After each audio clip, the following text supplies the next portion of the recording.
आदरणीय president of revenue management madam Niminder ji and mister नवकरण,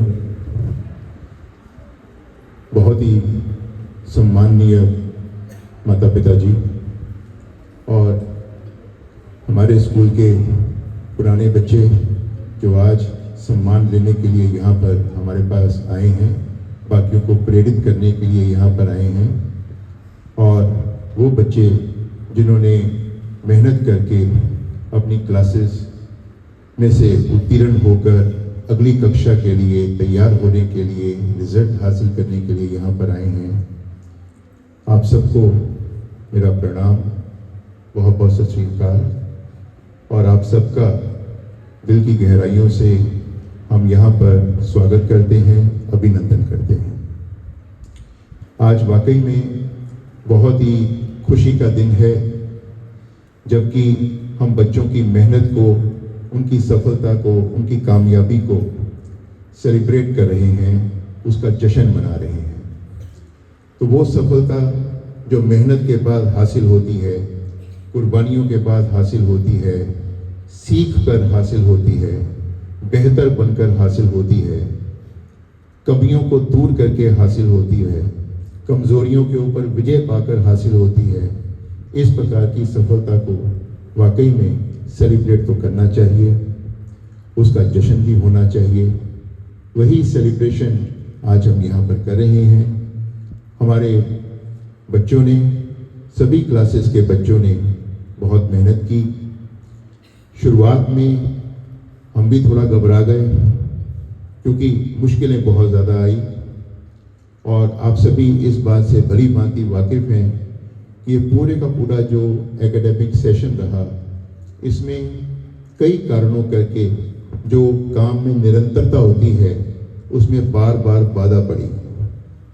पहले हमारे पड़ोसी मुल्क के साथ हमारी झड़प हो गई, उसके कारण कितनी ही छुट्टियां रही, स्कूल बंद रहे, ऑनलाइन एजुकेशन प्रोवाइड करने की कोशिश की गई, लेकिन इतनी लाभकारी सिद्ध नहीं हुई।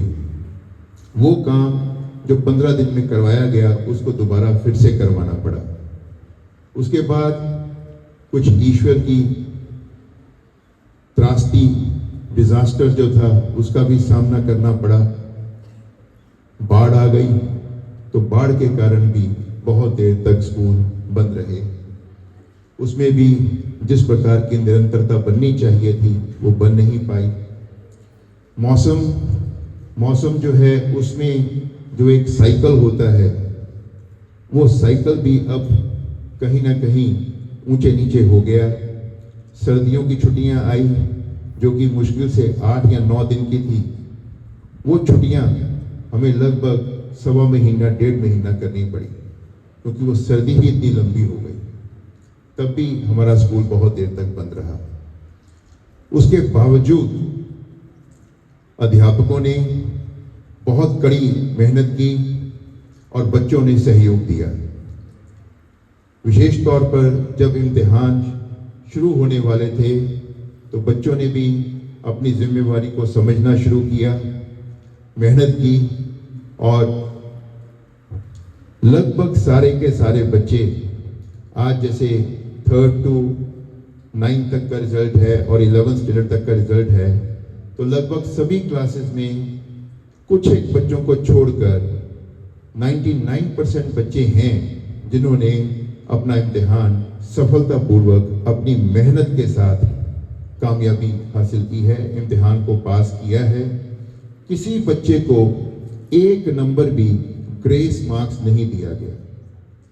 कोई भी बच्चा ऐसा नहीं है, आप उनके पेपर निकलवा के देख सकते हैं, किसी बच्चे को भी एक भी ग्रेस नंबर, फालतू का नंबर देकर उसको पास नहीं किया गया। कोई ऐसी बात नहीं है कि मार्किंग जो है वो लूज की गई है, बच्चों को खामखा पास किया गया है। सारे के सारे बच्चे जो पास हुए हैं, इसलिए पास हुए हैं क्योंकि वो पास होना डिजर्व करते हैं। तो आईसीएसई की परीक्षा, आईसीएसई का पूरा पैटर्न उसी पैटर्न को छोटी क्लासेस में भी अप्लाई किया गया, 3rd से लेकर 9th तक और 11th में भी। हालांकि ये बोर्ड के इम्तिहान नहीं, लेकिन कोई भी क्वेश्चन पेपर जो है उसका स्तर जो 10th और 12th के बोर्ड के पेपर होते हैं उनसे कम नहीं है। सो उस प्रकार के स्तर के लिए बच्चों को तैयार किया गया और बच्चों ने मेहनत की, वो तैयार हुए, वो कामयाब हुए। तो उनके लिए हमें क्लैपिंग तो करनी चाहिए, उनको आशीर्वाद देना चाहिए। तो बच्चों को बहुत बहुत बधाई है, आज बधाई का दिन है। माता पिता को भी बहुत बहुत बधाई है। उम्मीद करते हैं कि ये जो सफलता इस बार बच्चों ने हासिल की, ये एक शुरुआत होगी और इससे आगे जो सफलता के आयाम हैं वो और बड़े होते जाएंगे और अच्छे होते जाएंगे। हमारे बच्चे, उनकी जो सीखने की क्षमता है वो और ज़्यादा बढ़ेगी। अब मैं अपनी बात को आगे बढ़ाता हूँ। अक्सर हम देखते हैं कि भाई हमारे पास घर है, हमारे पास ज़मीन है, हमारे पास खेती बाड़ी के साधन हैं, ट्रैक्टर है। अच्छी बात है, ईश्वर और समृद्धि दे सभी को। लेकिन मैं समझता हूँ कि माता पिता को मैंने बहुत बार ये बात करते हुए देखा है कि भाई बाकी चीज़ें बाद में हैं, हमारे लिए जो हमारी सबसे बड़ी पूंजी है वो हमारे बच्चे हैं। मेरे ख्याल से इस बात से सभी माता पिता सहमत होंगे कि बच्चों से ज़्यादा बड़ी कोई और संपत्ति तो हमारे पास नहीं है। सबसे बड़ी संपत्ति तो ये जो बच्चे आपके साथ बैठे हुए हैं यही है, बेटा या बेटी। इनसे बढ़कर तो कुछ नहीं है। कुछ है जी इससे बढ़कर कुछ? सबसे बड़ी संपत्ति तो ये बेटी बेटा ही है जो आपके साथ बैठे हुए हैं। तो जब ये सबसे बड़ी संपत्ति है, तो अगर हम कोई घर में गाड़ी लाते हैं, ट्रैक्टर लाते हैं, कोई भी इस प्रकार की वस्तु घर में लेकर आते हैं, उसका हम बहुत ज़्यादा ध्यान रखते हैं। उसकी साफ सफाई भी ध्यान से करते हैं, अंदर की सफाई, बाहर की सफाई, उसकी सर्विसिंग करवाते हैं ताकि वो बहुत अच्छी हालत में रहे। और जो सबसे बड़ी संपत्ति है ये हमारे मासूम प्यारे प्यारे होनहार बच्चे जो आज यहाँ पर बैठे हुए हैं, जिन्होंने अपने बलबूते के ऊपर अपना लोहा मनवाया है, अपने बलबूते के ऊपर कामयाबियां हासिल की हैं। जो बोर्ड के इम्तिहान हैं उसमें जो अचीवर्स हैं वो भी आपके सामने यहाँ बैठे हुए हैं। स्पोर्ट्स में जिन्होंने नेशनल लेवल पर अचीवमेंट्स हासिल की हैं वो भी यहाँ पर बैठे हुए हैं। नेशनल लेवल पर अचीवमेंट्स हासिल की हैं, 1st, 2nd पोजीशंस हासिल की हैं, तो वो भी यहाँ बैठे हुए हैं। इन बच्चों की देखभाल कितनी अच्छी तरह से होनी चाहिए, इसके ऊपर आज हमें गौर करना है।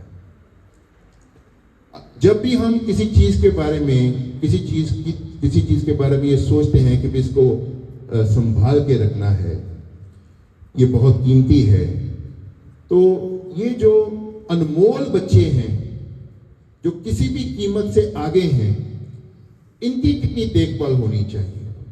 उसके लिए सबसे पहले ये लाजमी है इन बच्चों को ऑब्जर्व किया जाए, इनको ध्यान से रोज के आधार पर देखा जाए। आज मेरा बच्चा कैसा दिख रहा है, आज मेरा बच्चा किस प्रकार का है, आज ये कितना अच्छे ढंग से तैयार होकर स्कूल में जा रहा है। उसकी यूनिफॉर्म को देखना है, उसके बैग को देखना है कि बैग कितने अच्छे ढंग से मेरे बच्चे ने पैक किया है, आज कितने उत्साह के साथ मेरा बच्चा स्कूल जा रहा है, आज कितने उत्साह के साथ मेरा बच्चा काम कर रहा है। ये देखना, ये ऑब्जर्व करना।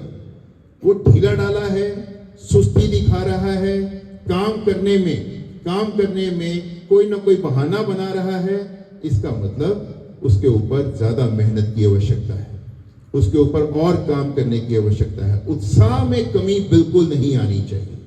उत्साह के साथ ही सारी मुश्किलों के ऊपर काबू पाया जा सकता है। जिस दिन उत्साह खत्म, कोई मुश्किल हम पार नहीं कर पाएंगे। तो इसलिए बहुत जरूरी है बच्चों को रोज के आधार पर ऑब्जर्व करें। हमारा बच्चा स्कूल जा रहा है, इसने यूनिफॉर्म क्या प्रॉपरली पहनी है, इसकी यूनिफॉर्म क्या सही है, यूनिफॉर्म खराब तो नहीं, यूनिफॉर्म गलत तो नहीं। हमारा बच्चा स्कूल में जा रहा है, बैग लेकर जा रहा है, वो बैग पूजनीय है। बच्चे का स्कूल बैग पूजनीय है, उसकी पूजा होनी चाहिए। उस बैग के अंदर जो धन दौलत है वही बच्चे की धन दौलत है। वो किताबें, वो कॉपीज, वो डायरी, वो स्टेशनरी का सामान, वो उसके कलर्स, वो उस बच्चे के अस्त्र शस्त्र हैं जिसके साथ बच्चे ने अपनी जिंदगी में हर हार को जीत में बदलना है, हर मुश्किल को एक मौके के रूप में बदलना है, हर चुनौती के ऊपर काबू हासिल करना है। उस बैग में वो सारे अस्त्र शस्त्र उसके हैं। तो अगर स्कूल वो जा रहा हो और उसके पास अपने अस्त्र शस्त्र ही पूरे ना हो, उसकी किताबें बीच में उसने सिलेबस टाइम टेबल के मुताबिक पैक ही ना की हो, तो वो स्कूल में काम कैसे कर पाएगा। उसकी कॉपीज पूरी ना हो, उसकी डायरी उसके बैग में ना हो, तो वहां पे काम कैसे पूरा कर पाएगा। तो अस्त्र शस्त्र पूरे होने बहुत जरूरी हैं। वो बच्चा अपने साथ अपना संपूर्ण बैग लेकर आए, ये माता पिता को देखना चाहिए। ये उनका काम है, हमारा भी काम है, आपका भी काम है। सारे काम हमने साझे तौर पे करने हैं। तो हम भी यहाँ पे यूनिफॉर्म देखते हैं, आप भी घर से यूनिफॉर्म देखकर भेजें। हम भी यहाँ पर बैग चेक करते हैं, आप भी घर से काइंडली बैग चेक करके भेजें। कोई फालतू का सामान तो उसने बैग में नहीं रखा हुआ है जो कि स्कूल का सामान है ही नहीं। खाम खा की चॉकलेट्स, खाम खा के जूसेस, कोई और ऐसी चीज जो उसके लिए नुकसानदायक हो, ऐसी कोई चीज बैग में तो नहीं रखी हुई है। ये देखना बहुत जरूरी है, क्योंकि इनसे ज्यादा बड़ी संपत्ति तो कोई नहीं। तो बैग को जरूर देखें, बच्चों की यूनिफॉर्म को जरूर देखें। और अगली बात है कि जब बच्चा स्कूल से वापस आता है तो उसको परखना है कि मेरा बच्चा स्कूल से आया है, अब ये इसकी वर्किंग कैसी है। जैसे हम कोई भी घर में कोई चीज रहती है तो उसको भी परखते हैं कि ठीक काम कर रही है कि नहीं कर रही है। बच्चे से बड़ी संपत्ति तो है कोई नहीं। अब बच्चा अगर घर में वापस आएगा तो अब काम कैसा कर रहा है। अब घर में आते ही वो मोबाइल पकड़ के बैठ जाता है, कभी उस कोने में बैठ जाता है, कभी उस कोने में बैठ जाता है, कभी उस कोने में बैठ जाता है। हम उनको कहते हैं कि भाई तुम स्कूल से आए हो, अपनी डायरी दिखाओ। तो वो डायरी देखना लाजमी है, उसी से उसकी परख होगी। उसके साथ आप बच्चे की पढ़ाई के साथ जुड़ेंगे, माता पिता बच्चे की पढ़ाई के साथ जुड़ेंगे। उसके लिए बच्चे के पास डायरी में बच्चे का काम जो है वो साफ सुथरा बच्चे ने लिखा हुआ हो। उस काम को देखकर वहां पर हम साइन करें और बच्चे को बोले कि ठीक है, अब तुमने खाना खा लिया, तुम शेर बच्चे हो के, और आगे तुमने बहुत ऊंचे आयाम हासिल करने हैं। अब कोई इधर उधर जाने वाला काम जो है वो बाद में है, पहले अपना फर्ज निभाओ। और फर्ज क्या है, ये स्कूल का काम जो मिला है इसको दिल से, ईमानदारी से वहां बैठकर करो। इस तरह से बच्चे की परख होगी। उसको जब जितना आप काम के साथ जोड़ेंगे उतना वो हर बुराई से दूर रहेगा। हम अक्सर ये कहते हैं कि हमारे बच्चे मोबाइल के ऊपर बहुत समय जाया करते हैं। वो इसलिए करते हैं क्योंकि उनको हम उनके काम के साथ नहीं जोड़ते हैं। आप सबसे ये निवेदन है, कृपा करके बच्चों को उनके काम के साथ जोड़ें। ये तुम्हारा काम है और उनका काम उनकी कॉपी के साथ है, उनका काम उनकी किताब के साथ है। यानी कि उनको कॉपी और किताब के साथ हमें जोड़ना चाहिए, ये बहुत जरूरी है। तो उनको गाइड करें। और साथ ही साथ हम माता पिता का एक और बहुत ही बड़ा कर्तव्य है, बच्चे को हर बुराई से, हर बुरी हवा से, हर बुरी आदत से, हर बुरे शब्द से, कोई बुरा शब्द है जो वातावरण में बोला जा रहा है, कोई बुरा प्रचलन है जो वातावरण में चल रहा है, उससे बच्चे को बचाना। क्योंकि बुराई सबसे पहले अट्रैक्ट करती है और उसके बाद डिस्ट्रक्ट करती है।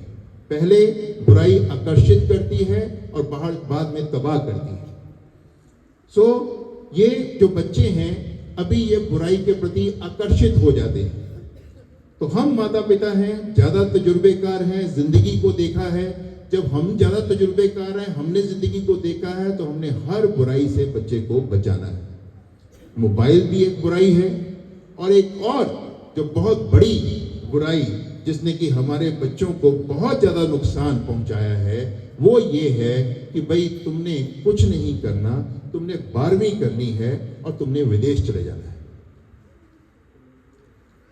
पढ़ाई तुमने करनी है आईसीएसई की, जिसमें 10 तुम्हारे पेपर होंगे, जिसमें 20 तुम्हारी किताबें हैं। जो सबसे ज्यादा कठिन सिलेबस है वो आईसीएसई का हमने अपने बच्चे के लिए चुना, लेकिन उसको लक्ष्य क्या दिया कि तुमने विदेश चले जाना। क्यों? क्योंकि चारों तरफ माहौल ऐसा बना हुआ है। माहौल किसने बनाया? हमने ही बनाया। तो अगर एक बच्चा ये सोचता है कि मैंने इतनी कठिन फिजिक्स पढ़ के, इतनी कठिन केमिस्ट्री पढ़ के, इतनी कठिन अंग्रेजी पढ़ के मुझे विदेश ही जाना है, जहां पर जाकर मुझे कोई भी काम मिलेगा, कपड़ा मारने का काम मिलेगा वो कर लूंगा, किसी को खाना खिलाने का काम मिलेगा तो वो कर लूंगा।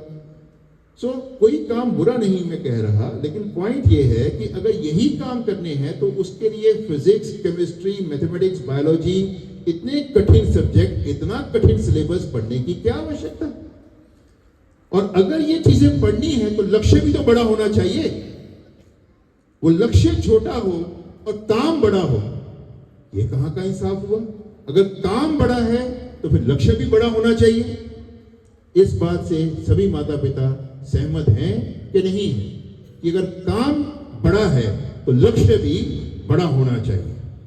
हमारे देश में बच्चे आईएएस बनते हैं, हमारे देश में बच्चे आईपीएस बनते हैं, हमारे देश में बच्चे डॉक्टर बनते हैं, हमारे देश में बच्चे महान लॉयर, महान जस्टिस, महान जज बनते हैं, महान लेखक बनते हैं, महान वैज्ञानिक बनते हैं, महान दार्शनिक बनते हैं, हमारे देश में बनते हैं, महान बैंकर्स बनते हैं, रिजर्व बैंक ऑफ इंडिया के गवर्नर बनते हैं। इतने बड़े बड़े ओहदे हमारे बच्चे हासिल करते हैं। तो उसके लिए ये पढ़ाई बनी है, जो पढ़ाई आप अपने बच्चों को यहां पर करवा रहे हैं। वो पढ़ाई करवाने की बजाय हम कहें कि कोई बात नहीं, तुम 32% नंबर लेके, 33% नंबर लेके, 40% नंबर लेके विदेश चले जाओ, हम इतनी जमीन तुम्हारे लिए बेच देंगे। एक वक्त था हम कहते थे जमीन हमारी मां है, इस जमीन को हम अपने से अलग नहीं होने देंगे। ये कौन सा दौर आ गया कि बात बात पे हम जमीन खत्म कर देते हैं? ये हमारी पहचान नहीं है। जमीन के लिए सब कुछ न्यौछावर करने वाले पंजाबी हम हैं। हम कहते कोई 1 इंच हमारी जमीन लेके दिखाए फिर देखेंगे। हमारे बड़े से बड़े जितने दुश्मन चारों तरफ हैं, जितने मुल्क हैं, वो इंडिया से, विशेष तौर पे पंजाबियों से घबराते हैं कि भाई इनके सामने हम नहीं ठहर सकते। तो एक तरफ जमीन के साथ इतना प्यार, और एक तरफ जमीन छोड़ो, बच्चे को विदेश भेजो। देशभक्ति के लिए हम जाने जाते हैं, जमीन भक्ति के लिए हम जाने जाते हैं, तो देशभक्ति भी बच्चों की खत्म कर रहे हैं कि चलो जाओ विदेश, विदेश की सेवा करो। तुम अच्छे बच्चे हो, वहां जाके विदेशी सेवा करो। तुम्हारा देश डूबता है तो डूबे, भाई देश डूबेगा तो हम भी डूबेंगे। तो ये काम हमने नहीं होने देना है। ये जो बुराइयां हैं, इसमें हमने बच्चे को हमेशा बचाना है, और ये तभी संभव हो पाएगा अगर हम उसको अच्छे, नेक, बढ़िया काम के साथ जोड़ें। और वो काम कौन सा? किताब कॉपी का काम, किताब और कॉपी का काम, नॉलेज को बढ़ाने वाला काम, स्किल्स को बढ़ाने वाला काम। किताब ही हमें सब कुछ देगी। इसके ऊपर हमारे बच्चों ने एक बहुत सुंदर प्रस्तुति तैयार की है। सभी माता पिता से निवेदन है कि थोड़ी बहुत धूप तो हम बर्दाश्त करते ही हैं, तो काइंडली जो बच्चे यहाँ पर आपके सामने आ रहे हैं, सोच के देखें, इधर उनके पेपर खत्म हुए, उधर वो अपना अभ्यास करके यहाँ पर कितनी सुंदर सुंदर प्रस्तुतियाँ आपके सामने रख रहे हैं। तो माता पिता से दिल से ये प्रार्थना है कि बच्चों का हौसला बढ़ाएं।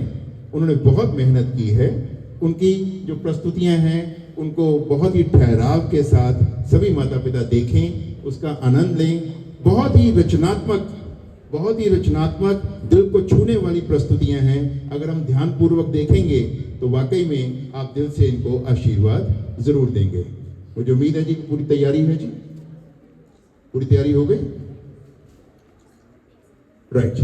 सो अभी जो प्रस्तुति आपके सामने है, इसके शुरुआती जो पंक्तियां हैं मैं आपके सामने पढ़ रहा हूं, वो है, मेरी किताब में है छिपे मोती असीम ज्ञान के, मेरी किताब में है छिपे मोती असीम ज्ञान के, दिखेंगे मोती हमें हम जो जरा ध्यान दें।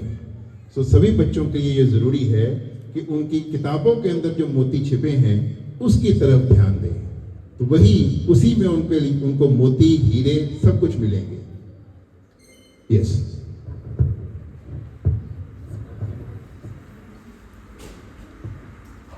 मेरी किताब में है छिपे, मेरी किताब में है छिपे मोती असीम ज्ञान के, मोती असीम ज्ञान के, दिखेंगे मोती हमें, दिखेंगे मोती हमें हम जो जरा ध्यान दें, हम जो जरा ध्यान दें, मोती नई सोच के और नई जानकारी के, मोती नई सोच के और नई जानकारी के, मोती नए दौर के संघर्ष की तैयारी के, मोती नए दौर के संघर्ष की तैयारी के, सुंदर शब्दों के मोती हर किताब है पिरोती, सुंदर शब्दों के मोती हर किताब है पिरोती, प्रकृति का आभार और अच्छे संस्कार, प्रकृति का आभार और अच्छे संस्कार, किताब हमें सिखाती है, अच्छी बातें बताती है, किताब हमें सिखाती है, अच्छी बातें बताती है, किताब में दी हर तस्वीर कहानियाँ कई कहती, किताब में दी हर तस्वीर कहानियाँ कई कहती, आगे ही आगे बढ़ना है जैसे नदियाँ हैं बहती, आगे ही आगे बढ़ना है जैसे नदियाँ हैं बहती, कई नियम कई सिद्धांत, कई नियम कई सिद्धांत, किताब हमें सिखाती है, लक्ष्य की तरफ बढ़ने का रास्ता हमें दिखाती है, लक्ष्य की तरफ बढ़ने का रास्ता हमें दिखाती है, हर मुश्किल का हल किताब हमें बताती है, हर मुश्किल का हल किताब हमें बताती है, किताब के साथ है तरक्की, किताब दोस्त है पक्की, किताब के साथ है तरक्की, किताब दोस्त है पक्की, दोस्ती हम यह निभाएं, दोस्ती हम यह निभाएं, किताब। सो किताब के साथ है तरक्की, किताब दोस्त है पक्की, दोस्ती हम ये निभाएं, किताब पढ़ें और किताब का आभार चुकाएं। This was the presentation. तो मुझे उम्मीद है कि ये प्रस्तुति देखकर सभी बच्चों ने अपने मन में ये ध्येय जरूर किया होगा कि ये जो हमारा नया सेशन 2 अप्रैल से शुरू होने जा रहा है, इस नए सेशन में सभी बच्चे अपनी दोस्ती सबसे पहले और सबसे ज़्यादा अपनी किताब और कॉपी के साथ करेंगे। ये बहुत ज़रूरी है। कॉपी किताब कभी आपको भटकाएगी नहीं, कॉपी और किताब कभी का रास्ता गलत दिशा में नहीं बढ़ाएगी। कॉपी और किताब आप सबको मंजिल तक जरूर पहुंचाएगी। डॉक्टर एपीजे अब्दुल कलाम का जिक्र हम अपने स्कूल में बहुत करते हैं। डॉक्टर एपीजे अब्दुल कलाम जी ने ये बात कही है कि future of the nation rest upon the shoulders of the young, कि देश का जो भविष्य है नौजवानों के कंधों पर है। मैं सभी से प्रार्थना करूंगा कि मोबाइल फोन देखना बंद कर दें। जी, तो अब पॉइंट ये है कि कौन से ऐसे बच्चे हैं जिनके ऊपर देश का भविष्य टिका हुआ है। वो बच्चे हैं ज्ञानवान, जिनके पास नॉलेज की शक्ति है, ज्ञान की शक्ति है, उनके ऊपर देश का भविष्य टिका हुआ है। वो बच्चे हैं जिनके अंदर माता पिता के प्रति, अध्यापकों के प्रति, अपने देश के प्रति, देश के जो महानायक हुए हैं उनके प्रति, देश के सभ्याचार के प्रति सम्मान है। जिनके अंदर ये सम्मान है उनके ऊपर देश टिका हुआ है। और वो बच्चे जिन्होंने ऊंचा लक्ष्य हासिल करने की ठान रखी है, वो देश के भविष्य के निर्माता है।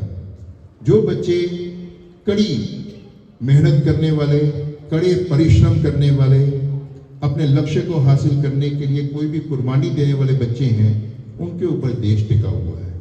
अब इसको हम जरा उलट करते हैं।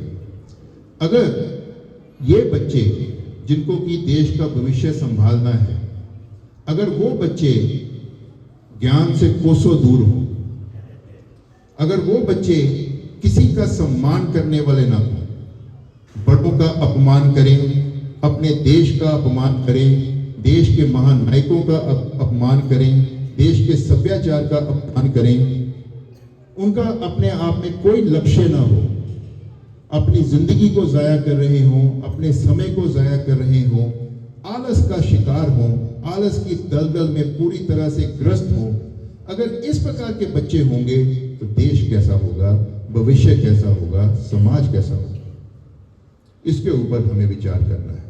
तो हमने किसी हाल में अपने बच्चों को इस प्रकार का बच्चा नहीं बनने देना है जिसके पास ज्ञान ना हो, जो बड़ों का सम्मान करना ना जानता हो, काम की इज्जत करना ना जानता हो, जिसका कोई टीचा ही ना हो और जो आलस में ग्रस्त हो। इस प्रकार का बच्चा हमें नहीं बनने देना है। या तो बच्चा देश की संपत्ति हो सकता है और या बच्चा देश के ऊपर बोझ हो सकता है। अब हम फैसला करें हमारा बच्चा कैसा होना चाहिए, जो देश की संपत्ति हो या देश के ऊपर बोझ हो। ये चॉइस हमारी है। तो मैं मानता हूं कि हम सबने अपने बच्चों को इस प्रकार से ग्रूम करना है कि वो देश की संपत्ति बने, देश के ऊपर बोझ ना बने। अगर बच्चे घर जाकर मोबाइल देख रहे हैं, अगर बच्चे घर जाकर इधर उधर मैसेजिंग कर रहे हैं, सोशल मीडिया के ऊपर चैटिंग कर रहे हैं, सोशल मीडिया के ऊपर अपना समय बर्बाद कर रहे हैं, जिंदगी जाया कर रहे हैं, अगर इस प्रकार के बच्चे रहेंगे तो आप मतलब वो देश के ऊपर फिर एक वो रहेंगे और फिर हम देश को बदनाम करते हैं कि ये देश अपनी नौजवान पीढ़ी का ध्यान नहीं रखता। हमें अपने बच्चों को इस प्रकार का बनाना है जिनकी सोच अच्छी हो, जिनकी बातचीत अच्छी हो, जिनका ज्ञान अच्छा हो, जिनकी आदतें अच्छी हो। इस प्रकार के बच्चे अगर हमारे बनेंगे तो वो किसी भी रोजगार के लिए, किसी भी काम के लिए पूरी तरह से तैयार होंगे।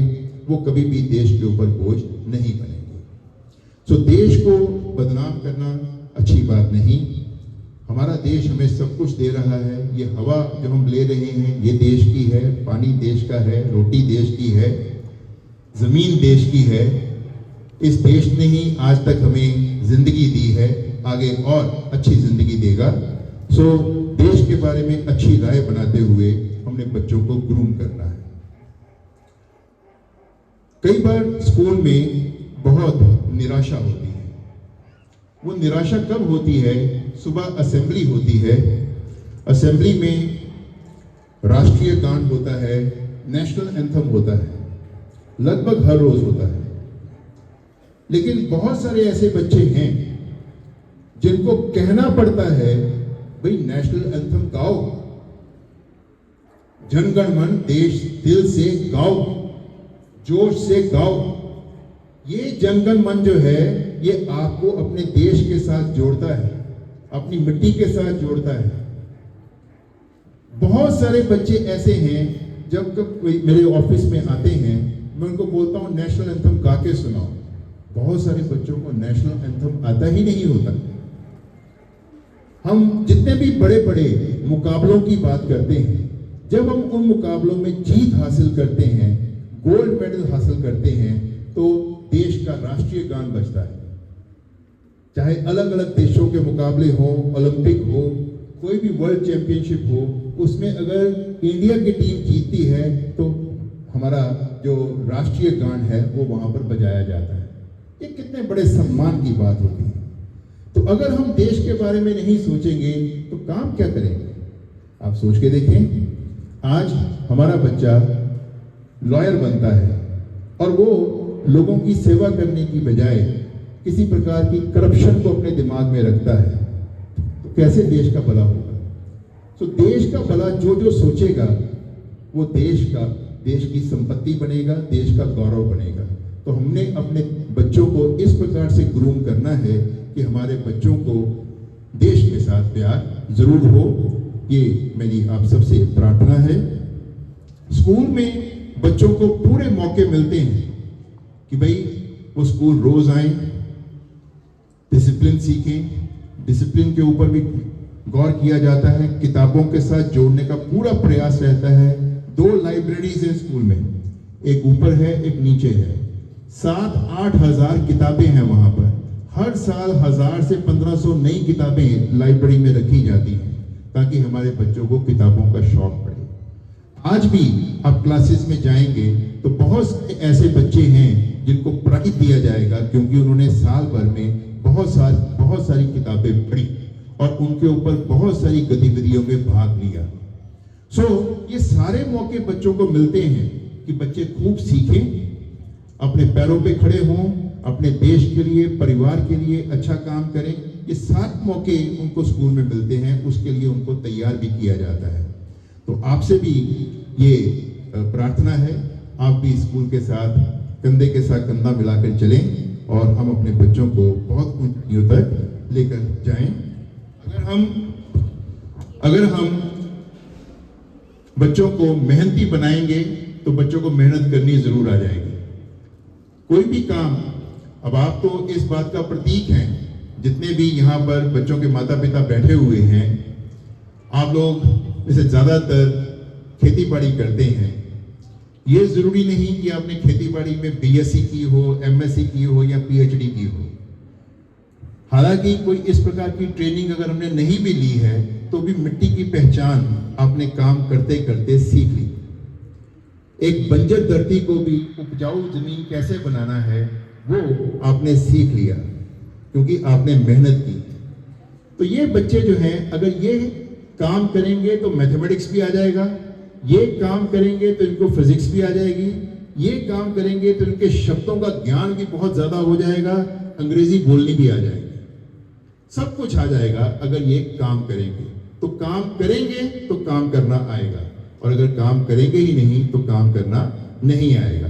तो हमने अपने बच्चों को काम करना सिखाना है और अगर वो काम अच्छा करेंगे तो उसी में तरक्की है। अगली जो हमारी प्रेजेंटेशन है वो भी काम के साथ ही संबंधित है। इसमें हमारे बच्चे स्टेज के ऊपर आएंगे और आप सबको बताएंगे कि भाई मैं वादा कर रहा हूं, क्या वादा है? काम से प्यार का, कि मैं अपने काम से प्यार करूंगा। सो वादा काम से प्यार का करना है मुझे, हर प्रकार की मुश्किल से लड़ना है मुझे। वादा काम से प्यार का करना है मुझे, वादा काम से प्यार का करना है मुझे, हर प्रकार की मुश्किल से लड़ना है मुझे, हर प्रकार की मुश्किल से लड़ना है मुझे। मेरा धन मेरी शिक्षा है, ये धन मुझको कमाना है। मेरा धन मेरी शिक्षा है, ये धन मुझको कमाना है। मौका जो मुझको मिला ये मौका नहीं गंवाना है, मौका जो मुझको मिला ये मौका नहीं गंवाना है। मौका है पढ़ने का कई नई किताबों को, मौका है पढ़ने का कई नई किताबों को, मौका मिला है सीखने का सवालों और जवाबों को, मौका मिला है सीखने का सवालों और जवाबों को।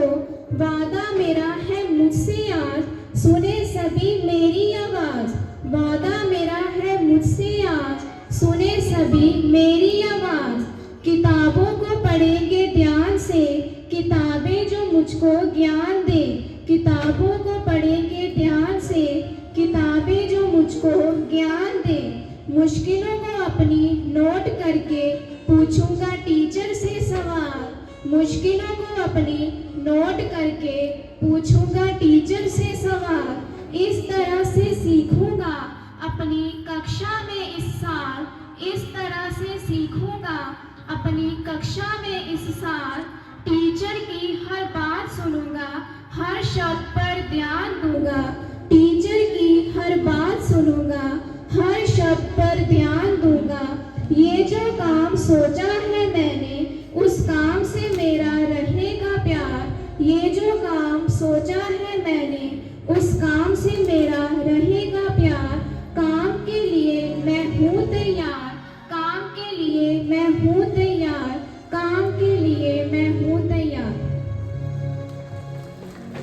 तो सभी बच्चे काम के लिए पूरी तरह से तैयार हैं। हमने इनको अच्छे काम सौंपने हैं, अच्छा माहौल देना है, अच्छा एनवायरनमेंट देना है, ताकि ये अपनी ज़िंदगी को बहुत खूबसूरत बना सकें। ज़िंदगी खूबसूरत तब बनेगी बच्चों अगर उसमें सादगी रहे। जिस ज़िंदगी में सादगी नहीं, दिखावा है, फैशन प्रस्ती है, वो ज़िंदगी कभी खूबसूरत नहीं हो सकती। सो हमें अपने बच्चों को फैशन प्रस्ती से और पैसे की वेस्टेज से और पैसे के दिखावे से दूर रखना है। हमने अपने बच्चों को जो चीजें उनकी जरूरत की हैं खुद लेकर देनी है। वो कुछ भी हमसे मांगते हैं कि मुझे पेन चाहिए तो हम लेकर देंगे, पेंसिल चाहिए तो हम लेकर देंगे, किताब चाहिए तो हम लेकर देंगे, कपड़ा चाहिए तो हम लेकर देंगे, ड्रेस चाहिए हम लेकर देंगे, पैसे नहीं देंगे उनको। ये आप सबसे मेरी प्रार्थना है, हमने बच्चों को पैसे नहीं देने हैं। पैसे का आकर्षण उनकी जिंदगी से पूरी तरह से खत्म कर देना है। ये पैसे का ही आकर्षण है जो लोगों को भ्रष्ट बनाता है, करप्ट बनाता है। तो ये पैसे का आकर्षण हमने अपने बच्चों के अंदर से खत्म कर देना है। पैसे का दिखावा बच्चे कभी नहीं करेंगे। स्कूल में बच्चे आते हैं, सारे के सारे बच्चे एक समान हैं। कोई अमीर नहीं है, कोई गरीब नहीं है, कोई बड़ा नहीं है, कोई छोटा नहीं है, कोई ऊंचा नहीं है, कोई नीचा नहीं। सभी बच्चे एक समान हैं। यही धन धन श्री गुरु ग्रंथ साहिब जी ने हमें सिखाया और यही हमने बच्चों को सिखाना है। किसी प्रकार का दिखावा हम बर्दाश्त नहीं करेंगे। तो बच्चों के पास कोई पैसे नहीं होने चाहिए। उनको आपने किताबें लेकर दी हैं, उनको आपने कॉपियां लेकर दी हैं, उनको आपने बैग लेकर दिया, यूनिफॉर्म लेकर दी, ड्रेसेस लेकर दी, उनको आप रोटी देते हैं, सुबह दोपहर शाम दूध सब कुछ मिलता है उनको। पैसे किस काम के लिए चाहिए? किस काम के लिए पैसे चाहिए? क्यों तुम्हारे पास 100 रुपया, 200 रुपया, 500 रुपया, 1500 रुपया होना चाहिए? किस काम के लिए? For what do you need money? तुम्हारी जरूरत तुम्हारी शिक्षा है, स्कूल है ना, स्कूल में फीस देते हैं ना, तो तुम्हारी जरूरत वहां पे पूरी हो रही है। तुम्हारी जरूरत अच्छी खुराक है, सुबह मिलती है, स्कूल में साथ लेकर जाते हो, वापस आते हो, फिर लंच तैयार मिलता है, फ्रेश लंच मिलता है, अच्छी क्वालिटी का फूड मिलता है, फ्रूट भी मिलता है, दूध भी मिलता है, दूध के प्रोडक्ट्स भी मिलते हैं। पैसा किस लिए? यूनिफॉर्म चाहिए, लेकर दिए ना नई यूनिफॉर्म, सब कुछ तुम्हें लेकर दिया, तो फिर पैसा किस काम के लिए? बर्थडे मनाना है, घर में मनाएंगे ना, घर में मनाएंगे। मैं तुम्हारे लिए केक लेके आऊंगा, शाम को इकट्ठे बैठेंगे, इकट्ठे गुरुद्वारा साहब जाएंगे, माथा टेकेंगे, गुरु महाराज जी का आशीर्वाद देंगे। पैसे किस लिए? बच्चों को पार्टी देनी है, इसकी इजाजत नहीं है। पार्टी देने का मतलब दिखावा। हमने दिखावा नहीं करना है, किसी काम के लिए दिखावा नहीं करना है। ये जो प्रचलन है कि तुम अपने धन दौलत का दिखावा करो, वो तुम्हारा नहीं है। तुम्हारे पास अपनी शिक्षा का धन है, वो ज्यादा से ज्यादा कमाओ, ज्यादा से ज्यादा अर्जित करो। रिजल्ट वाले दिन अच्छे मार्क्स सारी दुनिया को हम दिखाएंगे, उस प्रकार के नंबर लेकर आओ, वो हम दिखाएंगे। उसके लिए हमें तुम पर गर्व होगा, तुम्हें तुम पर गर्व होना चाहिए, पूरे परिवार को तुम्हारे ऊपर गर्व होगा। तो ये पैसे का दिखावा नहीं, कपड़ों का दिखावा नहीं, मोटरसाइकिल का दिखावा नहीं। इसीलिए मना किया जाता है कि स्कूल में बच्चे मोटरसाइकिल पर नहीं आएंगे। मोटरसाइकिल चलाना ये तुम्हारा काम नहीं है, उसके लिए अभी सरकार ने भी तुम्हें इजाजत नहीं दी है, वो तुम्हारा काम नहीं है। और माता पिता से निवेदन है कि दो चीजें होती हैं, एक है सही और एक है सहूलत। हमने सहूलत नहीं देखना, हमने सही देखना है। ये हमारी सहूलत है कि चलो घर में कोई नहीं है, मेरा 6ठी क्लास में बच्चा पढ़ता है, वो मोटरसाइकिल चला के चला जाए, मैं पीछे बैठ कर चली जाती हूँ, ये सहूलत है, सही नहीं है। जब तक हम बच्चों को सही पर चलना नहीं सिखाएंगे और सहूलत देखते रहेंगे, वो भी गलत है। एक तो दिखावा नहीं होना चाहिए, किसी प्रकार की फैशन प्रस्ती नहीं होनी चाहिए, बच्चों को फैशन से दूर रखना है, दिखावे से दूर रखना है। मेरे पापा के पास इतने पैसे हैं, मेरे पापा के पास इतनी जमीनें हैं, ये नहीं होना चाहिए, ये नहीं होना चाहिए। ईश्वर आपको और तरक्कियां दे, ईश्वर आपके घर में और बरकतें डाले, हम ये हमेशा प्रार्थना करते हैं। लेकिन आपसे गुजारिश है, कभी भी बच्चे को ऐसे जमीन पे खड़ा करके ये नहीं कहना बाएं देख, दाएं देख, इधर देख, ये सारी जमीन तुम्हारी है। सॉरी, ये उसकी नहीं है, ये उसकी नहीं है। उसकी एक ही चीज है, वो है उसकी शिक्षा। उस शिक्षा से आगे उसका कुछ नहीं है। वो बच्चा ट्रैक्टर के साथ खड़े होकर फोटोग्राफ खिंचवाता है, क्यों? उसकी फोटो जब भी होएगी वो इनाम लेते वक्त होगी, वो मेहनत करे, उसका इनाम मिलेगा। वो फोटो उसकी आप जहां मर्जी लगाएं, ये गर्व की बात है। घर पे उसके कमरे में लगाएं, अपने कमरे में लगाएं, सबको दिखाएं, देखो मेरे बेटे ने कितना अच्छा काम किया, उसको ये प्राइज मिला। ये तस्वीर होनी चाहिए। ट्रैक्टर के साथ हाथ रख के तस्वीर, क्यों भाई? ट्रैक्टर उसका थोड़ा है, उसने थोड़ा कमाया है, वो तो आपकी कमाई है। तो उसको उसकी कमाई के ऊपर गर्व होना चाहिए, ना कि आपकी कमाई के ऊपर। तो ये दिखावा हमने बच्चों को नहीं करने देना है, ये बहुत जरूरी है। और ये पॉकेट मनी उनकी बंद हो जानी चाहिए। प्रॉपर्टी के ऊपर जो झूठा अभिमान है वो नहीं होना चाहिए।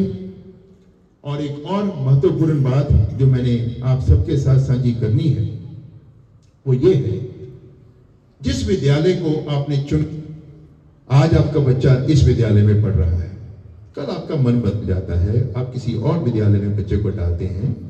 जिस विद्यालय में भी बच्चा पढ़ रहा हो, उस विद्यालय के ऊपर भरोसा होना चाहिए, ये बहुत लाजमी है। अगर वो भरोसा नहीं होता, उदाहरण के तौर पे, अगर हम आपको बुलाते हैं और आपको कहते हैं कि बच्चे ने ये गलती की, या आपको फोन करते हैं कि आपके बच्चे ने ये गलती की, कृपा करके आप उसको समझाएं, उसको गाइड करें। अब आप बच्चे से बात करते हैं, बच्चा आपको कहता है, नहीं पापा मेरी कोई गलती नहीं है, ये टीचर ही ऐसे हैं, ये टीचर हमेशा मेरे पीछे पड़े रहते हैं, मेरी कोई गलती नहीं है, ये प्रिंसिपल ही ऐसे हैं, इनको मेरे साथ वैसे ही कोई पक्षपात करते हैं।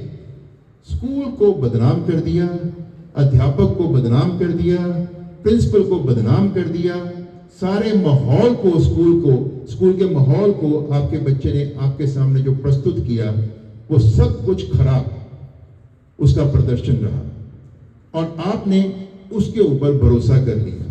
इससे ना तो बच्चे के बीच में सुधार आएगा, ना ही वो स्कूल की इज्जत करेगा।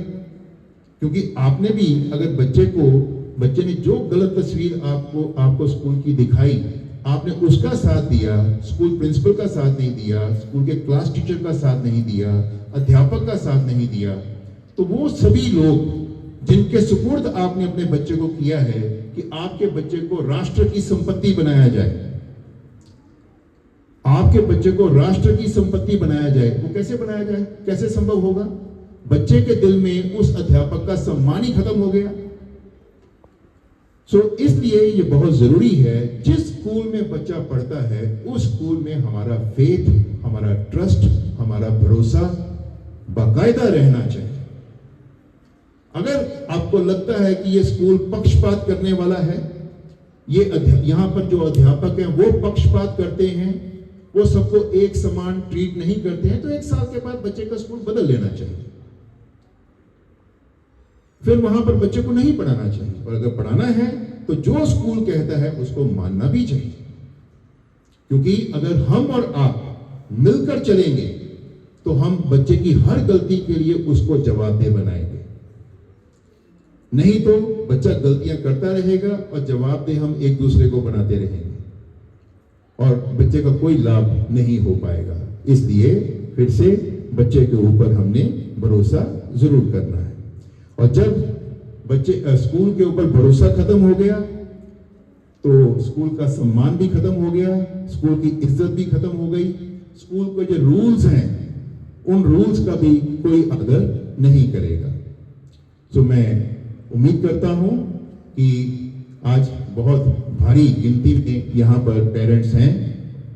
ये सभी जो भी तस्वीर बच्चे की आप तक पहुंचाते हैं वो सच्ची तस्वीर होगी, हमेशा सच्ची रही है और आगे भी सच्ची ही रहेगी और अच्छी तस्वीर आपके सामने रहेगी। ये बच्चे जब आप यहाँ भेजते हैं तो ये आपके बच्चे हैं जिनको हमने देखना है। सो इसलिए हम ये जो अमानत आपकी हमारे पास आती है उसके ऊपर हम कड़ी मेहनत करते हैं, हमेशा मेहनत करते हैं, आगे भी करेंगे और ज्यादा करेंगे। उसके बावजूद अगर हमें कोई परेशानी आती है तो हम आपको ही बताएंगे ना। अब आप हमें बच्चे के बारे में कुछ बताते हैं कि जी ये बच्चा है, ये बच्चा घर में अपनी मम्मी को इस तरह से परेशान करता है।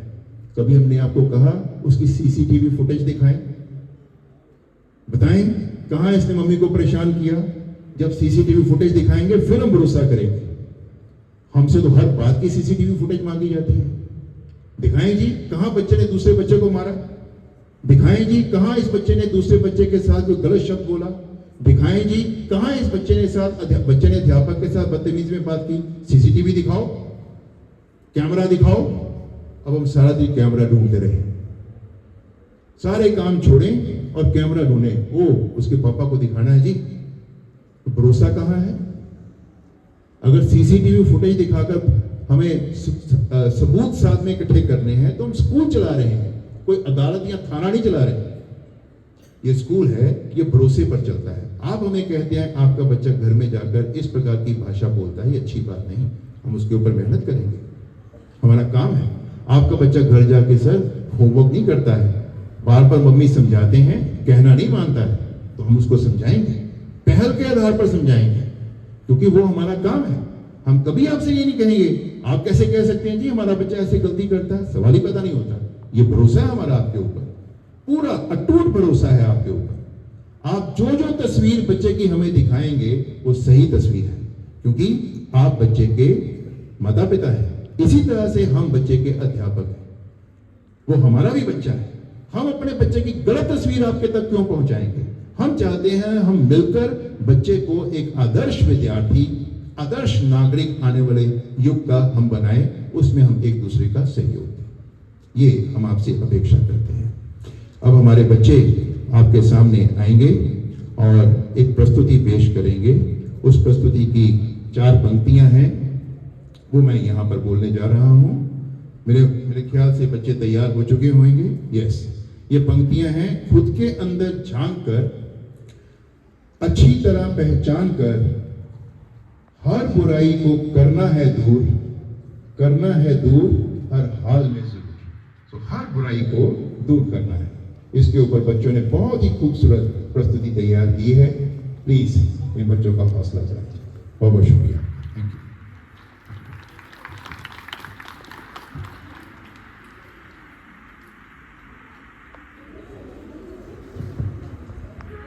खुद के अंदर झांक कर, अच्छी तरह पहचान कर, खुद के अंदर झांक कर, अच्छी तरह पहचान कर, हर बुराई को करना है दूर हर हाल में जरूर। झूठ को हराना है, सच को अपनाना है, झूठ को हराना है, सच को अपनाना है।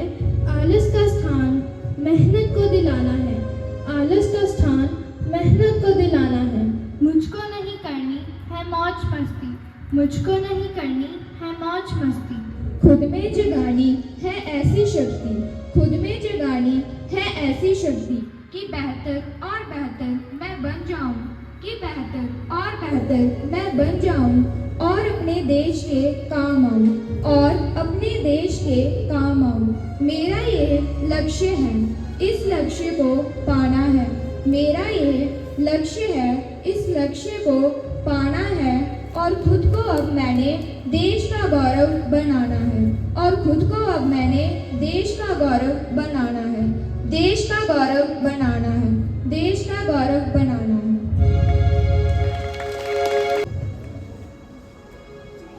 बेहतर और बेहतर मैं बन जाऊं और देश के काम आऊं, मेरा ये लक्ष्य है। इस लक्ष्य को मैंने पाना है और खुद को अब मैंने देश का गौरव बनाना है और खुद को मैंने देश का गौरव बनाना है। ये सभी बच्चों ने मेरे ख्याल से मिलके कहा होगा। जो बच्चे बैठे हैं इन्होंने भी ये दिल से कहा कि नहीं कहा? जरा खड़े हुए, सभी बच्चे खड़े हो जाए।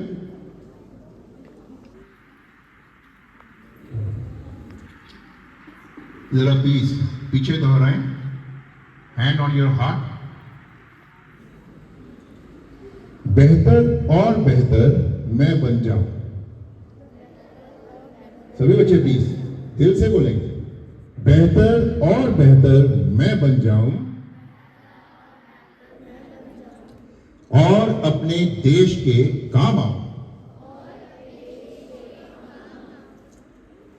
भाई घर से नाश्ता करके आए हैं, मम्मी ने अच्छा नाश्ता बनाया होगा, पराठे, दूध सबने पिया। तो दोबारा से, बेहतर और बेहतर मैं बन जाऊं और अपने देश के काम आऊं, मेरा ये लक्ष्य है। इस लक्ष्य को पाना है। मेरा ये लक्ष्य है। इस लक्ष्य को पाना है और खुद को अब मैंने देश का गौरव बनाना है। देश का very good, take your seats.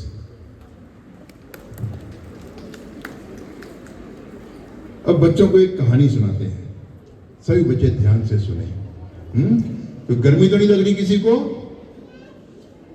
भूख तो नहीं लगी हुई किसी को? नाश्ता करके आए हैं? युवराज कह रहा है मुझे तो बहुत भूख लगी है। एथलीट आदमी है, चले कहानी तो सुननी पड़ेगी भले ही भूख लगी हो। तो ध्यान दें, एक लगभग 13-14 साल का बच्चा था जिसका नाम था बुकर टी वाशिंगटन। वर्जीनिया में यूएसए में रहता था। तब वहां की जो आबादी थी वो गुलाम आबादी थी। ये 19वीं सदी की बात है और वो कोयले की खान में काम करता था। 13-14 साल का बुकर टी वाशिंगटन कोयले की खान में काम करता था, बहुत गरीब घर का था। तो एक उसके मन में ये इच्छा थी कि मुझे बहुत अच्छे स्कूल में पढ़ाई करनी है। कैसे स्कूल में पढ़ाई करनी है? अच्छे स्कूल में पढ़ाई करनी है। लेकिन नीग्रो था, नीग्रो, उनको अच्छे स्कूल में पढ़ाई करने की इजाजत नहीं थी। एक दिन जब वो अपनी खान में काम कर रहा था, उसने 2 और जो कोयले की खान में काम करने वाले मजदूर होते हैं उनको ये बातें करते हुए सुना कि यहां से 500 मील दूर एक स्कूल है जिसका नाम है हैम्पटन। ये बहुत अच्छा स्कूल है और वहां पर जो कलर्ड लोग हैं, कलर्ड मीन्स नीग्रोस, उनको भी अच्छी पढ़ाई हासिल होती है और पैसे भी नहीं लगते, मुफ्त शिक्षा मिलती है और बहुत अच्छी पढ़ाई मिलती है। बुकर टी वाशिंगटन मन बना लेता है कि मैंने हर हाल में वहां पहुंचना है। रास्ता क्या है, कौन सी जगह है, कुछ नहीं पता, लेकिन मैंने वहां पर पहुंचना है। सो घर आता है, उसकी मम्मी बहुत बीमार है। वो उनको कहता है कि मुझे ऐसे हैम्पटन में जाकर पढ़ाई करनी है। तो मदर कहती है जाए। मदर रास्ते में रुकावट कभी नहीं बनती। यही तो मां की खूबसूरती है कि वो खुद सारे कष्ट सह लेगी लेकिन अपने बच्चे के रास्ते में बाधा कभी नहीं बनेगी। जाओ बेटे। और उसको ये भी पता था कि ये मेरे बेटे के साथ मेरी आखिरी मुलाकात है, क्योंकि इसके बाद मैंने बचना नहीं। तो कोई पैसा भी नहीं था, थोड़े से पैसे उसको मिले, मजदूरी करके वो पॉकेट में डाले, कोई 2-4 कपड़े वो लिए और चल पड़े। कोई वहां पर सीधी ट्रेन नहीं जाती थी, और अगर जाती भी होती तो उसके पास पैसे ही नहीं थे। तो वो बच्चा घर से निकल पड़ा, कोई ट्रेन नहीं, कभी बैलगाड़ी में, कभी घोड़ा गाड़ी में, कभी किसी वैगन में, कभी पैदल, ऐसे करते करते करते करते वो जो 500 मील का फासला था, कई दिन, कई हफ्ते, कई महीने लग गए। अब वो लगभग 90 किलोमीटर फासले पर पहुंच गया। अब उसको रात गुजारनी थी। उसने कई जगह ठहरने की जगह मांगी, जहां जहां ठहरने की जगह मांगी वहां हर एक ने पैसे मांगे, वो पैसे तो थे नहीं। अब उसने क्या किया कि भी मुझे रात बितानी है तो ये फुटपाथ है। वो फुटपाथ जो है वो बोर्ड का है, लकड़ी का, मतलब ऊपर लकड़ी का बोर्ड लगा हुआ है और नीचे से खाली है। वो उसके नीचे घुस गया और वहां पे सोना शुरू कर दिया और अपना जो बैग था उसको पिल्लो के तौर पे इस्तेमाल किया, सर के नीचे रखा और ऊपर सारी रात लोग आते जाते रहते थे, ठक ठक ठक ठक ठक ठक होती रहती थी, उसके सर में भी वो ठक ठक ठक ठक चलती रहती थी, लेकिन पैसे बचाने थे।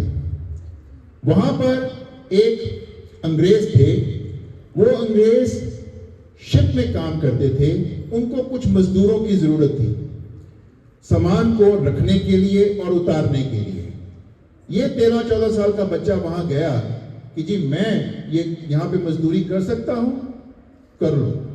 उसने एक दिन काम किया, बड़ी मेहनत के साथ काम किया। वो जो वहां पर उसका ऑफिसर था वो उससे काम को देखकर खुश हुआ। वो कहता अगर तुम रोज काम करना चाहो तो कर सकते हो। उसको पैसों की जरूरत थी तो बुकर टी विशिंगटन वहां रोज सामान रखता उतारता, रोज सामान रखता उतारता और पैसे बचाता, क्योंकि उसने 90 किलोमीटर का फासला अभी भी तय करना था। उसके लिए उसके पास पैसे नहीं थे और होटल में वो रहना अफोर्ड नहीं कर सकता था। रात को वहीं फुटपाथ के नीचे सोता था और नेक्स्ट डे वहां पर काम करता था। जब उसे ये लगा कि अब मेरे पास पैसे हो गए हैं और अब मैं अपनी मंजिल की तरफ आगे बढ़ सकता हूं, उसने उस अंग्रेज ऑफिसर का शुक्रिया किया, उसका शुक्राना किया, उसका धन्यवाद, उसका आभार चुकाया और आगे बढ़ा। अब पैदल चलते चलते चलते चलते समय आ गया जब वो लगभग 6 या 7 दिन के बाद अपनी मंजिल पे पहुंचा। वहां जाकर जैसे ही उसने हैम्पटन इंस्टीट्यूट को देखा वो दंग रह गया। उसकी सारी थकावट एक मिनट में, एक सेकंड में फुर्र हो गई, गायब हो गई।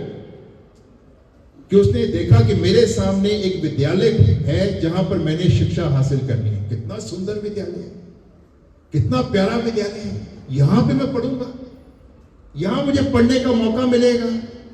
बहुत खुश हुआ, बहुत उत्साहित हुआ। अब वो अंदर गया, वहां पर हेड टीचर थी। वो हेड टीचर दूसरे बच्चों का दाखला कर रही थी, उनके फॉर्म भर रही थी और उनको एडमिशन मिल रहा था। ये वहां जाके बैठ गया। हेड टीचर ने इसकी तरफ देखा भी नहीं, क्योंकि कई दिनों से नहाया नहीं था, कपड़े भी सारे मैले थे। लग ही नहीं रहा था कि ये नया विद्यार्थी एडमिशन लेने के लिए आया है। तो उसको देखकर भी अनदेखा कर दिया गया। ये देखकर उसे और ज्यादा दुख हुआ कि भाई ये मैडम मुझे क्यों नहीं देख रहे हैं, मुझसे पूछ क्यों नहीं रहे भी किस काम के लिए आए हो। ये उनके आसपास बार बार इधर उधर मंडराता रहा और आखिरकार इसने मैडम को बताया कि मैम मुझे भी अपने स्कूल में दाखला दे दे। I also want to get admission here, give me admission in your school. Alright देते हैं तुम्हें एडमिशन। ये कपड़ा उठाओ। कपड़ा उठाया। पास वाला रेसिटेशन रूम है, कमरा है, वहां जाओ, सफाई करो जाके। अब आमतौर पे अगर ये टेस्ट किसी बच्चे को दिया जाए कि जाओ भाई वो कमरा है उसको जाके साफ करो, तो उसको गुस्सा आ जाएगा। ये बच्चा बहुत खुश हुआ कि भाई मुझे टेस्ट मिला है, मुझे मौका मिला है, ये तो मेरा टेस्ट है। उसने वहां वो कमरा एक बार नहीं 3 बार साफ किया। जितना फर्नीचर था उसको 3 बार साफ किया, फर्नीचर को जगह से हटाया, नीचे अच्छी तरह से उसको साफ किया, हर अलमारी की हर शेल्फ को अच्छी तरह साफ किया, जो कुर्सी मेज वहां पड़े थे उसको अच्छी तरह से साफ किया, पूरी तरह से कमरे को चमका दिया उस 13 से 14 साल के बच्चे।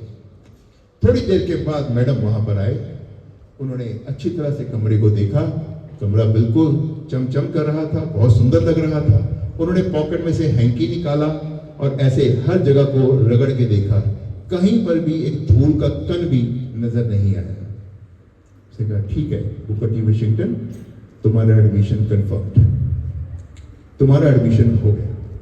अब मेरा बच्चों से ये सवाल है, भाई उसका मैथ्स नहीं देखा गया, उसकी साइंस नहीं देखी गई, उसकी सोशल स्टडीज नहीं देखी गई, उसको एडमिशन कैसे दे दी गई? क्या क्वालिटी देखी उसमें? क्या क्या क्वालिटीज देखी? एक तो मेहनत कि बच्चा कितना मेहनती है, दूसरा वो बच्चा कितना आज्ञाकारी है, उसको आज्ञा दी गई, उसने सवाल नहीं किया, उसने आज्ञा का पालन किया, कितना आज्ञाकारी बच्चा है। तीसरा, कितनी निम्रता वाला बच्चा है। चौथा, ये बच्चा हर काम की इज्जत करता है, ये किसी काम को छोटा बड़ा नहीं कहता है। इसका मतलब ये बच्चा इक्वालिटी में विश्वास रखता है, समानता में विश्वास रखता है, जैसा हमारी वाणी में लिखा गया, सब एक समान। तो ये बच्चा जो समानता में विश्वास रखता है, जो मेहनती है, जो आज्ञाकारी है, जो कहने में है, जिसके अंदर निम्रता है, ये क्या नहीं कर सकता है? ये वातावरण को भी साफ सुथरा रखेगा, ये कहने में भी रहेगा, कहना मानेगा, निम्रता वाला बच्चा है। तो ये अगर सारे के सारे गुण वो बुकर टी वाशिंगटन, बाद में जो पहले एक नीग्रो था, किसी स्कूल में एंटर होने की उसको इजाजत नहीं थी, तो बच्चों आप पढ़ लेना उसके बारे में। वो बच्चा बाद में जिस स्कूल में उसने पढ़ा वहां पर सबसे पहले अध्यापक बना, हैम्पटन इंस्टीट्यूट में वो अध्यापक बना, उसके बाद पॉलिटिकल साइंस का प्रोफेसर बना, उसके बाद वो बच्चा अमेरिका के जो उस दौर के प्रेसिडेंट थे रूजवेल्ट, उनका एडवाइजर बना, अमेरिकन प्रेसिडेंट का एडवाइजर बुकर टी वाशिंगटन। कैसे?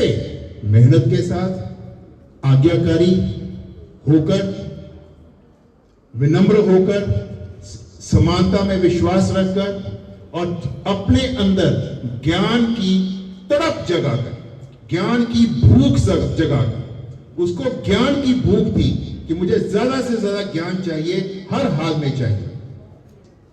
सो ये अगर गुण हम हासिल कर लेते हैं तो फिर और किसी चीज की कोई आवश्यकता नहीं रह जाती। तो सभी बच्चे आप बहुत हर प्रकार के 24 कैरेट के सोने की तरह आप लोग कीमती हैं, हीरे जवाहरात की तरह आप कीमती हैं। आपको खुद की हिफाजत करनी चाहिए। तो कोई इस प्रकार की कमी, कमजोरी, इस प्रकार का अवगुण आपके पास नहीं फटकना चाहिए जिससे आपकी कीमत कम हो। आप बेशकीमती हैं, तो अपना ध्यान रखें।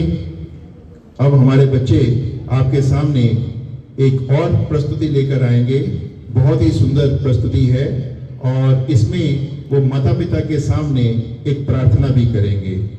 अपने माता पिता का मैं चुकाता हूँ दिल से आभार, माता पिता ने है दिया मेरे जीवन को आकार। आओ बच्चों, यस प्लीज, आए बेटा।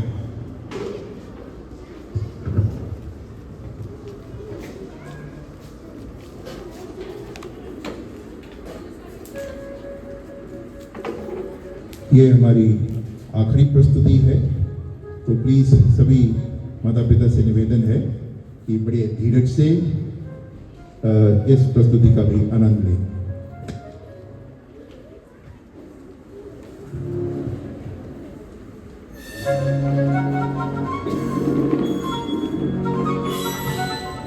हमने जो आज बातें कही सभी माता पिता की उसके साथ सहमति है तो जरा से प्लीज हाथ खड़ा कर दें। आपका बहुत बहुत शुक्रिया, धन्यवाद।